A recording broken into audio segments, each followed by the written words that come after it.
G'day and welcome to another episode of Perth Property Insider. I'm your host, Jared Mann, and today we're back for part 2 with Lacey Filipich and her book, Money School. So really excited to have Lacey back. And today we're going to be going through a whole variety of things, including asset selection and cash flow versus growth assets, what it's worth paying for when it comes to advice, and how to get to financial independence sooner, and does it solve all your problems? Let's get stuck into it. Let's go inside. Welcome to Perth Property Insider, where you will learn how to grow your wealth and improve your life using Perth property. Our show is brought to you by Investors Edge Real Estate, the highly rated and award-winning property management specialists servicing the whole of Perth. Now, here is your host, Jared Mann. So we've got these kind of two purposes of an asset, I guess. We've got growth and we've got income. Tell us about how that plays in the selection of the type of property that you might want to buy. And I know that there's those two definite schools of thought out there that I guess one leans more towards the cash flow type properties and one leans more towards being more negatively geared and buying growth. I can see that the cash flow properties might get you to replacing income sooner, but the negative geared properties can help you grow your asset base and potentially end up with a higher income later. So how do you see, I know asset selection is such a personal thing. Oh, it is, isn't it? How do you see property, I guess, fitting into this mix of... It's such... Oh, sorry, I'm going to it's talk over there. It's a deep question, yeah. Well, it's such a fundamental question, Jared, right? And your point is really... For anyone who's considering property investment, this has got to be the biggest decision you make. Yeah. I think about it as, what are you planning to do with that property? So let's say you have gone on either direction, you've gone for the income or you've gone for the growth. In 30 years' time, are you planning to sell that property to get the cash to then put somewhere else? Like in the late 80s, people would have sold those properties to put cash in the bank and earn 15% interest. You can't do that anymore, right? We're not earning 15% interest. You're not going to get that equity that's going to pay you probably for a very long time. And frankly, if we get to 15% interest again, we've got big problems. So that used to be maybe the theory was you'd buy these properties, you'd sell them, the money would go into the bank as cash. So you take out your risk and you get this nice, the equivalent of a pension. So that used to be what people do. They don't necessarily do it anymore. People will either hold those properties and then live off the rent, or they will sell them to lock in those capital gains, or they'll borrow against them because, let's face it, you can take out a bit of equity and live on that and pay a few percent interest. It's better than paying tax, isn't it? So there's a few ways you can do it, right? I think it's where you're going to go with the property in the end. And probably what you want out of them in the meantime too. Well, yeah, because, in the interim. If you hate your job and you want to try to replace your income much sooner and have those choices, and you're willing to keep your expenses lower, then the positive cash flow route perhaps might suit that person more. And don't get me wrong, I think anyone that says any one strategy suits everyone, you have to smell a bit of BS around that. I would agree. I'm just calling it out. Oh, totally. There's so many different ways to go to property. And this is where property is so different from shares. Shares is a share market. There's a price. You can see it. You don't have to negotiate. It's very different with property. I think you're right in that the case is as you move through time, if you want that income, it's important. But for me, almost all property eventually ends up positively geared if it has a little, that's the end outcome anyway. We all exactly. Want, so. And the sooner you get there, the sooner you can be far from it. You can get that financial independence. But whether that's in 5 years or 15 years, your goal is going to be to have a positive cash flow property if you're planning to hold, right? If that's your game, you're buying a property, it's got a building on it, whether you build it or not, whether it's there when you buy it or not, and your game is, I'm going to rent that out and then I'm going to hold the property, it's always going to end up positively geared eventually when you've paid down some of your debt. It's about how long it takes you to get there. So I don't think you necessarily have to say, well, I'm only buying cash flow positive properties or I'm only buying capital growth properties. You're going to get both from an average property eventually. It's about the timeline to get there.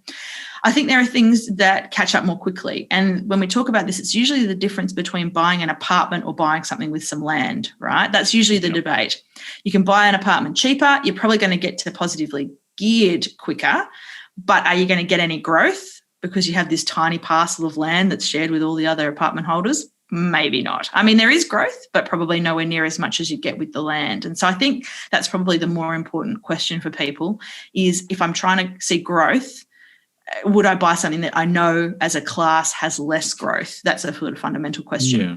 And I certainly bought apartments early and then went into things with land later as I had more equity, because I could afford to. I could afford to take on more debt and I could pay those debts off. But bluntly, I expect my properties to deliver both. I expect them to deliver a cash flow and I expect them to grow in value. You know, I don't think I'm necessarily, by going for something that's not all or nothing on one exactly end of the spectrum. And exactly. people often don't think about, is there a middle ground? Exactly. And I guess that's where I get annoyed about negative gearing as this reason to buy. If negative gearing is the number one reason you buy, don't buy. Yeah, exactly. We definitely both agree on that. Yeah, exactly. I mean, it should just be a bonus. It clouds the whole choice, doesn't it, for a lot of people? It does. And it masks things. Yeah. Exactly. And if the government does decide to take it away, look at how is your situation going to be? Exactly. So can you handle that? Yeah, totally. And so I think when people say, well, I'm buying it for negative gearing, I say, well, no, if you have debt and you pay it down over time and the value goes up and the rents go up, you're going to be positively geared. And I guess doing the maths for me, the negative gearing benefit was under 2% of the total cost of owning the property. So the other 98% came from the tenants paying rent and from me topping up. So I sort of go, well, what was the point? Like that, you don't buy it for negative gearing. Now, I realise there's people in very high income brackets who want to buy new properties so they can have the paper deduction of depreciation, and that makes a significant difference. So maybe it's more than 2% for them. Maybe it's 5%. But it's not going to be the majority of the cost of owning that property over a long period of time. It's not going to be your main reason when you look back and it's like, yes, that investment did well. I got lots of negative gearing. Exactly. But I think that I lost money still.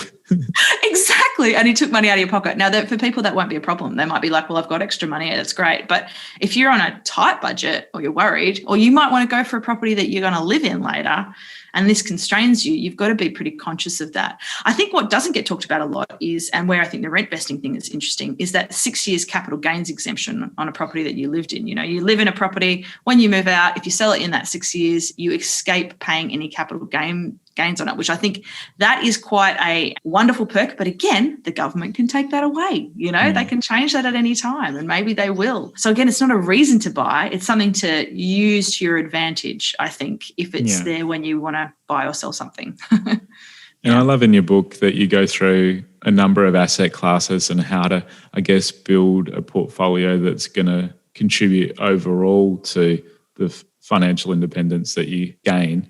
So read your book, basically. Thanks, Jared. That's awesome. But I think people are often single-focused and single-minded. And it's only as I've started looking at, I guess, risk and how to really go about what are some of the other stronger income-producing assets. How do I actually go about putting this together? And it is such a personal choice. But is there anything you can add to that? Yeah, look, I think there's lots of choices, like you say, and it is a personal thing. And there's an argument for mastering one strategy in one asset class and doing it again and again and again, which is certainly what I did to start with getting 3 properties. And I'd agree with that too, because sometimes I see people chopping and changing. They never really get that great at any one thing, and then they say that nothing works because they haven't gone deep enough. You're exactly right there. It's that whole, you have to have been in it for long enough and applied the skills for long enough. When I think about the mistakes that I've made with my properties, I keep making them, like my 5th property purchase was my worst one. You do need to give yourself time and space for achieving mastery on this and to allow for mistakes. But that said, as you get a little bit older, it's this typical thing. When you're young, you've got lots of cash flow and not a lot of assets typically. So you can get debt, but, you don't have the assets to back it up. And then as you get older, you have lots of assets, but your cash flow, like I wouldn't qualify for a loan right now. It's one of those things, probably because I don't pay myself much and because of the way they treat different types of income. So you get this sort of, over time, the things you can invest in. So I think what happens to a lot of people that get into property when they're young is they hit this cap on their borrowing. And then that's the time you might say, well, hey, I need to look at things that don't require debt. And I think acknowledging that we can't predict the future is important. We feel like because house prices have gone up, and like someone like me, I've been in for 20 years, those first 10 years were glorious, I just was very lucky with my timing. I think we must have started at a similar time because, Yeah.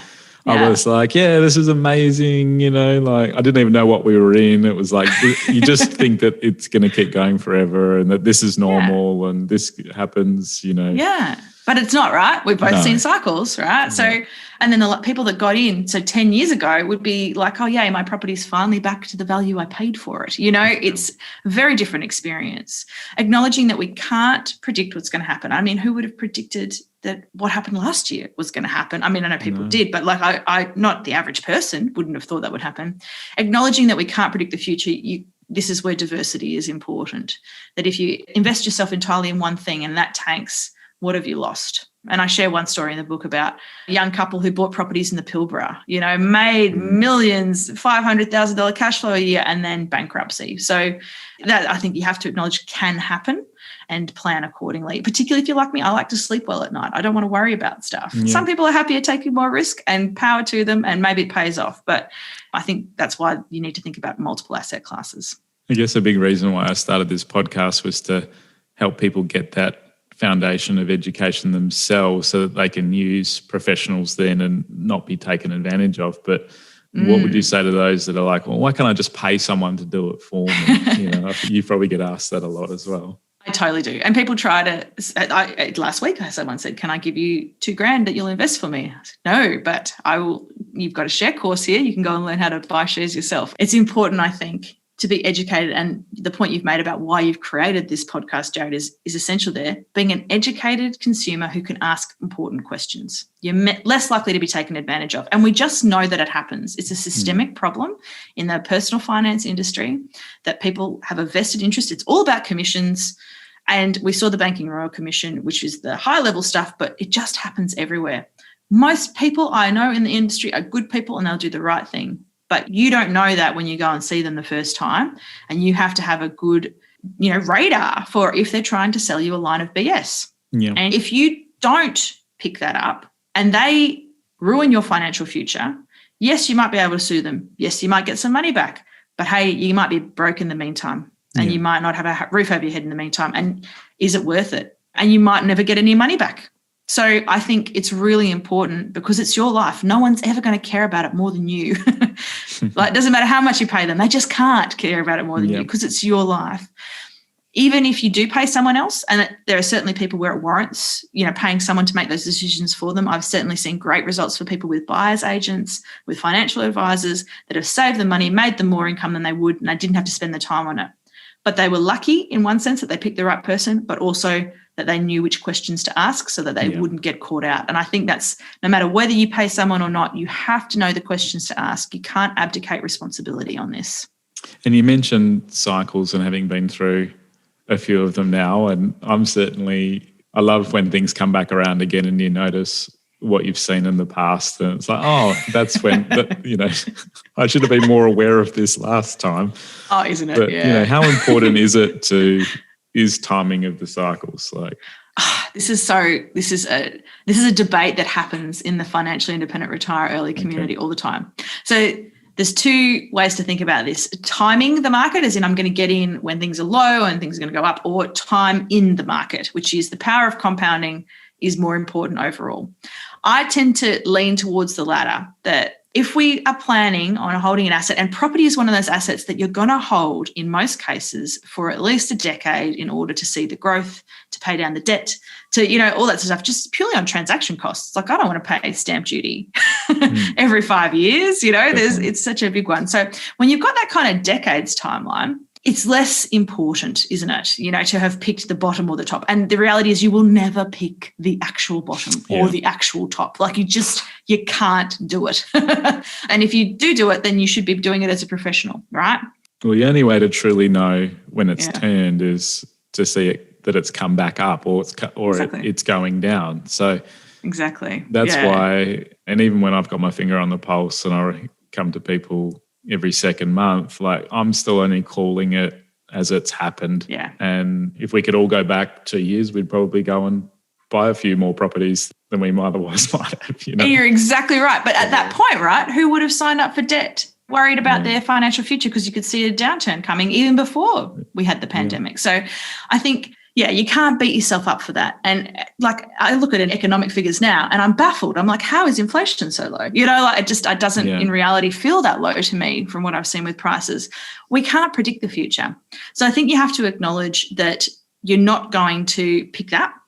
I think with property, the difference is trying to buy in a really hot market, like trying to buy when people are at auction bidding 10% over reserve and people, and like, you know, I saw an article about a couple in Sydney spending $3.425 million on an apartment that was $400,000 over reserve. You want to avoid those really hot moments where emotions come in or competitive natures come in. You want to avoid those because your chances of overpaying are quite strong. And it only takes a small correction for the bank then to be like, hey, you're suddenly in negative equity territory. So I think there's that sort of very small subset of property investing that I would say there is a problem with timing when the market is too hot if you're buying. If you're selling, wonderful. But I think if you're planning to hold, then it's one of those things. But most of the time with property, there's a good deal to be found, even when it is definitely on the seller's side.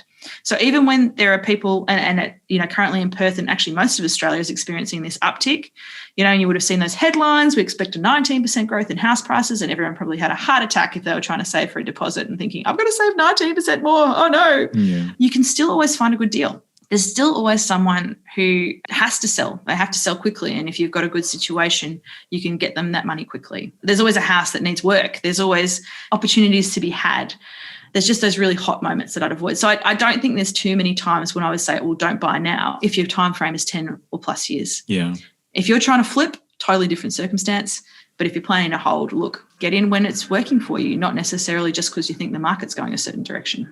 I think as I've gotten older as well, I'm thinking a lot more longer term with everything. And I just wish I could have thought this way when I was younger. It's like, well, I'm not going to buy something if it's not fitting that longer term picture. And I used to do a lot of things over the short term, and that has its place too. If you want to chunk up money and you've got a joint venture partner or someone, you might not want to be holding a property with this person for long term. But I guess, how does someone start to think that way when they are younger? It's purely education, isn't it? Because if you haven't had the experience yourself, what you and I are talking about is we've seen this, we've come to this conclusion. And I'm a very different person from when I first bought my property when I was 19. I just bought that because I was like, I can afford it and it's a place to live and it's the same amount of money as rent. This makes sense. That's what drove my choice then too. It's like, this is what I can afford. I'll get the very best. I'll add value to it. Yeah. And it served and got me ahead, you know? Exactly. And you don't need to necessarily complicate that either. And if it's a sensible place for you to start and you can afford it, I think the difference is the risks with debt these days is people not having a secure income. I think that's the only thing that's really changed significantly is there's more people in freelancing, more people with less secure income. So I think that maybe has changed whether you might make the same decision. I think I'd still do the same thing if I was 19 now, but I know I'd be able to earn money as an engineer. So, you know, it's one of those things. It's about your personal situation. But I think if you're young, acknowledging that that's why you're making that decision, but then making the effort to learn through other people's experiences. If I'm one of those people who does learn by making mistakes, so acknowledging that you are going to make some of those mistakes, but I don't think you can beat yourself up for missing those opportunities because we all have the same senses of that. You know, you regret buying or selling something, or you go, I should have held on for longer. And I think watching cryptocurrency investors is a great lesson in this. I prefer to stay on the sidelines personally. And, exactly. If it's not going to derive an income, it's certainly not going to help you get to FI. It's only speculating, but it's funny to watch them. But, the way the price swings happen and the regrets they have. Maybe put some play money in there if you want to have some fun, but, Exactly. No, I'm with you. I wouldn't call it an investment or an asset by any stretch of the imagination at the moment. It's more that whole watching people who, how many people have you talked to? I see this all the time. I wish I'd bought Bitcoin back in 2009. Like, mate, you would have been considered a complete maniac if you'd done that. Acknowledging that the decisions that you make at those points in time are for a good reason. The point is, did you make them consciously? If you made them consciously and with all the information you had, then don't beat yourself up on the decision you made. If you just went with the flow, you just took a punt, then okay, maybe you can say, oh, silly me. But you and I both thought pretty hard about those first properties. And yes, we had a pretty finite point of view of the world at that point. But you can't beat yourself up for not having a long-term plan, because it's unreasonable to expect you to have had one of those in your late teens or early 20s. That's not fair on you, you know. I think the best thing if you want to develop that mindset is just to be very conscious of what you're doing and to talk to people, read books, listen to your podcast, you know, like all that sort of thing. Do as much as you can to absorb the information and decide if it works for you and how you need to apply it. And don't be afraid to ask questions. For sure. When it comes to your book, you've got some really great chapters on how to deal with life's setbacks and the spanners that get thrown in into things. So I don't want to give too much away, but they're really great, I think, for people, because life doesn't just go smoothly, does it? No. Like I said, my biggest mistake in property purchases was my 5th property. I should have known better. Yeah, you do have problems, and not just with money. Yeah. So what I really want to know as well, because you've kind of been on the other side of, you know, financial independence and had that time rich, does it solve all of your problems? Because no, I've certainly discovered otherwise. No, it certainly doesn't. Yeah. You kind of put this rainbow and it's like, I'm getting towards the pot of gold. You get there and you get your hands on the gold and you're like, oh, now what? You know? Yeah, exactly. And suddenly I still have the same problems. No, there's a lot of things it won't fix. What it can give you is the time to fix the things that are the problems. That's the difference. I think the point about having the money, it's, you know, people say, oh, well, you know, money won't solve all your problems. No, but it will give you more space and more time to work on those problems. So that's where I think the point is. What it then does is really shine light on those problems, because suddenly you've taken away this urgency about work. Yeah, exactly. And so it can actually be worse, because suddenly where work kept you distracted for 40 or 50 hours a week, suddenly you're looking in the mirror going, I shouldn't have eaten all that cake for the last 10 years. Or you're cursing yourself for not having developed a hobby, or your relationship is just much worse than you realized. You know, there's things like that. Or you go, oh, gee, I don't have any friends because I was too busy working. Things like that happen to everybody, and it won't fix anything that's about your personality that you're not happy with, or anything that's about your habits that you're not happy with. What it gives you is time and space to work on those things, and a little bit of extra resources, because sometimes it is about paying a psychologist, paying for your hobby stuff, you know, like that's the point of that money, is it allows you to fix those problems. But no, I still argue with my husband. We still, you know, debate about things that are really irrelevant. I still feel like I hadn't spent enough time with my friends, but what being FI was, is it meant I could, I'm going to go and make an effort. I'm going to get on the phone. Now, yeah. And I think that's the decision that comes. It's not like the money does it for you. It's what you do with it. Money's just a tool. But just like people say, oh, guns don't kill people. Look, money won't fix your problems. You have to use the money to fix your problems. Okay. You got to decide how you're going to best deploy it. But don't think you're just going to suddenly reach this dollar figure and then you're going to be like rainbows and sunshine and hallelujah and life's perfect now. No, you then that gives you the space to work on the stuff and some resources to work on the stuff. Real. Yeah, and then it's good. It might take you years, but it's also just changes your focus in life. And suddenly, because we do put so much emphasis on work, if you decide to take a break from that, it can leave this massive vacuum. So acknowledging that's really important. And it's probably better to start thinking about how we're going to deal with that sooner, I think, because my parents have retired and they don't have any hobbies, and exactly as you described, they're going through, you know, what are we going to do with our world now that all the kids have moved out and, you know, things change. Well, and it causes grief. People end up in depression. People end up with relationships breaking up. It's a serious problem. And you're right. I think that this is where I kind of like the mini retirements. I've had some short experiences of having that kind of time off, you know, 3 to 6 months at a time. I kind of know what I like to do, and I'm comfortable enough with these are the hobbies I would do. So I think the irony is, of course, I still work, right? I run my businesses. Well, thank you so much for using, you know, some of that time to create, you know, something like Money School, because there was such a big gap out there, and I'm sure it's going to help a lot of our listeners. And I absolutely love the book, and I see you've got some programs online too, so that'll be really good for people to get into. Yeah, and I do think with the book, the point of it is to be grab what you need out of it. You don't have to read it cover to cover. And if you read it and go, oh, that bit doesn't apply to me, just the point is that it's in your mind and later you can come back to it when it is right for you.